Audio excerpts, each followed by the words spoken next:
In a few days, the Truce village of Panmunjom on the demilitarized zone that separates North and South Korea will be a hive of activity. Representatives from the two countries will hold high-level talks here for the first time in more than 2 years. Earlier this week, North Korean leader Kim Jong-un initiated dialogue in his New Year's Day address. 4 days later, his government agreed to hold talks.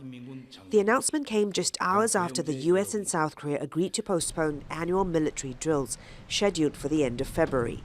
These have long been regarded as provocative by Pyongyang. The two leaders agreed not to conduct South Korea-US joint military drills during the Pyeongchang Olympics and to do their best to ensure the security of the Olympics. Next week's discussions will center on North Korea's participation in the upcoming Winter Olympics, as well as generally improving inter-Korea relations. But officials here in South Korea are also hoping the negotiations will eventually lead to North Korea returning to international talks on its nuclear program. Even so, President Moon Jae-in is cautiously optimistic, saying we should refrain from making premature judgment or expectation. The Japanese defense minister also sounded a note of caution.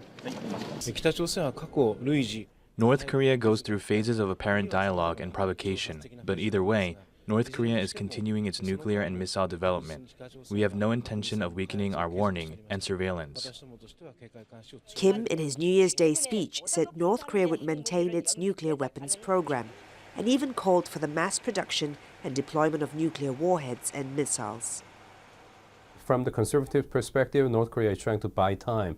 The majority seems to believe that North Korea is trying to finalize its technical development to achieve operational ICBM. So, as U.S. CIA has announced before, they are talking about 2-3 month time in terms of finalizing the ICBM system. And it looks like this is a perfect action on their side, to buy time.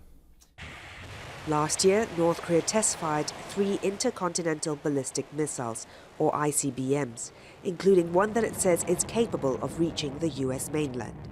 Many hope the upcoming talks remain the best option for now of de-escalating the crisis on the Korean peninsula. Florence, Looi, Al Jazeera, Seoul.